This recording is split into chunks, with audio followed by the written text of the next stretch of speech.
What's up guys, Dark Deli here, playing Ghost Recon Breakpoint, and today's video is something that really needs to be done. The beta doesn't launch until tomorrow, as of right now, but already, and even for months already, people have been drawing parallels between Breakpoint and The Division. There are some points here that need to be addressed, 5 to be precise, and all the footage you're about to see is my own gameplay.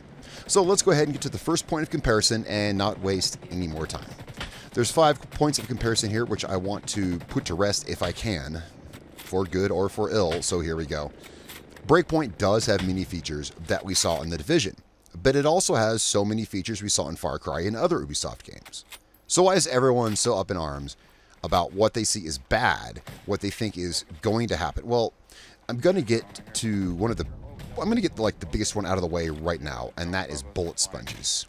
Yes, that is the #1 catchphrase from The Division. I'll say my piece on this, but first let's dispel some completely baseless rumors with this video montage of me killing enemies in Breakpoint. This is my own gameplay on the current build of Breakpoint as it is right now. More of these guys. The only thing you can count on in combat is the reads. Hey, oh no. Ah, I got it!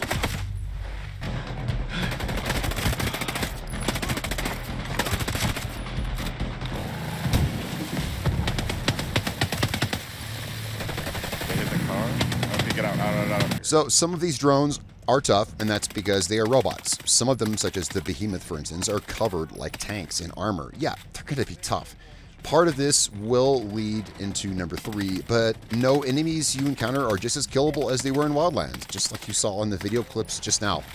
Again, more of this when I talk later on in this video, but I encountered 0 bullet sponges, unless you're looking at the heavies, but they're head-to-toe armor, unlike the common hoodie-wearing street thug in The Division, which may take a couple of magazines. These guys have a lot of bullet resistance, and yet I was on at least one occasion still able to drop one with a pistol, so shoot where the armor isn't, right? Very simple. This game does not have bullet sponges, and that's an obscene rumor with no basis. Alright, so let's move on to comparison point #2. When I played The Division, when I was in the open world, I always felt restricted. For whatever reason, maybe it was the city environment, but it felt like I was always being funneled toward one objective or another, and never really had that feeling of freedom that I always got from Wildlands, where I can grab any vehicle and go anywhere for whatever reason. Breakpoint is the same. Aroa is just like Bolivia was in Wildlands. You can go anywhere, and although you do have missions, albeit there's more of them and they're more varied, some of them from finds in the world, things that you find, some from story, some from factions. You can go anywhere, and no road or no wall will stop you from exploring. That said, there are tons of kinds of missions. It's a huge world, and when you're there, it's just you and your team. Well, and the wolves.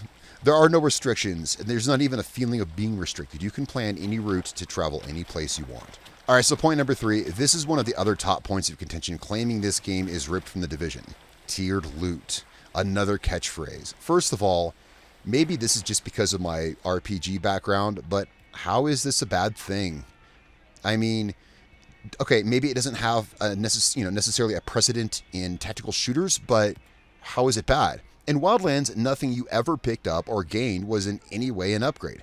It's funny to think, looking back, that I played a game for over 2 years and never once got any gear upgrades.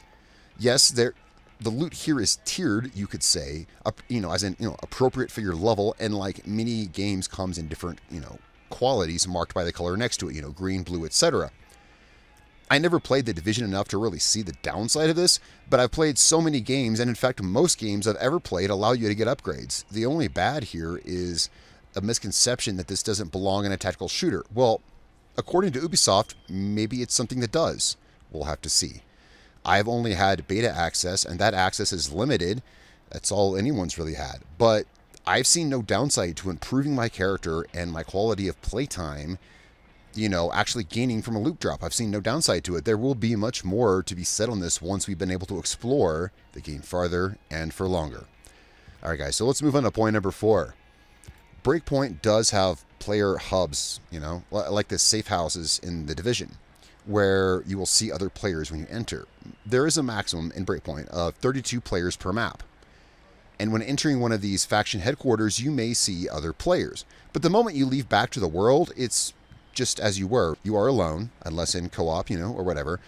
You are totally alone always, unless you're in one of these bases. And there is a reason for this, and I'll elaborate why in an upcoming video. There is actually like story reason why you see other players in these bases. These bases are story-based. There you will find a store, but aside from that, it's mostly a hub where storylines and cutscene-driven stories will connect.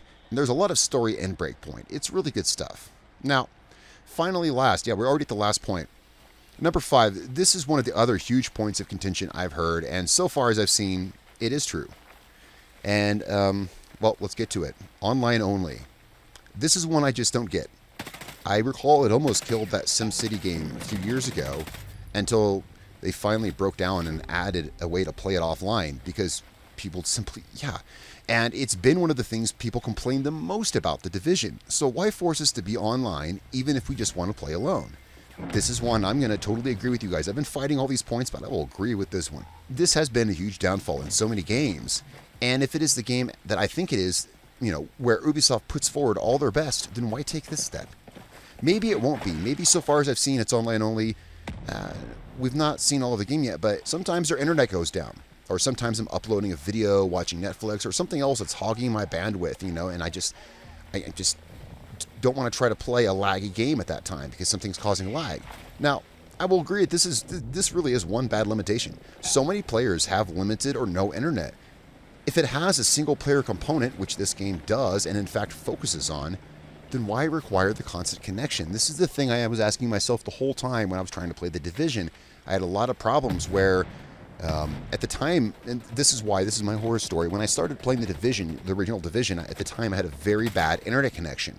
And there was like a 7 gig update or something like that, as Ubisoft loves to do. Sorry guys, but you guys do weird updates, replacing like apparently the entire core of the engine.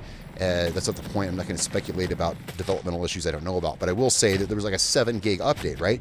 Well, with my connection at the time, that was like a day and a half. And so because I didn't have the game updated, I couldn't play it. I had just bought this game and I had to wait 2 days to even play the game. Now, Wildlands, you could play offline.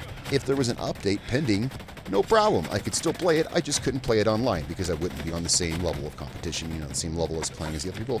And I understand that. So that last one, in my opinion, is a game killer. I can play games like Elite Dangerous, by the way, which is an MMO, and I can play it offline with no connection. It just plays offline. So why are they requiring us to have a connection? That's the one thing I'm really going to charge ahead. Guys, the bullet sponginess is totally a myth. All the other Division like parallels you're drawing, people are nitpicking on a game and mostly living off of rumors, I think, because no one's even played that much. Because I've played all the beta there is, and not much of it's open to us, just yet. But that last one, I will say, that's a big thing. Don't do it, and if you do it, give us a reason why. Now, so anyway, let's move on. Let's move on with my points in the video here. So, the alleged bullet sponginess from The Division, it's not here. This game is a survival-based squad tactical shooter. It's an evolution of Wildlands and of it does have a few of the RPG elements of The Division that will be found here. The map is as open as any game ever, even more open than so many because we have ships and aircraft, and you can actually get money to buy things and pick up better things to help you fight. I don't see any problems here, but apparently many people do. The only thing I do find is a poor judgment call is the fact that it can only be played online, as I've gone on and linked about already. Look, guys, there have been so many points of comparison, down to The Division with Breakpoint, and seemingly always in a negative way. Maybe next time I'll have a video showing its points of comparison to the survival elements in Far Cry, of which there are just as many, and it makes this an incredible survival game. And what this is it's Ubisoft putting what they've learned across the board into a solid, well-rounded game. The bottom line is that everyone can't be pleased all the time. Enjoy the features you like and deal with the ones you don't like. Guys, I'll have more for you when I know more. I'm Dark Dally, and I will catch you guys next time.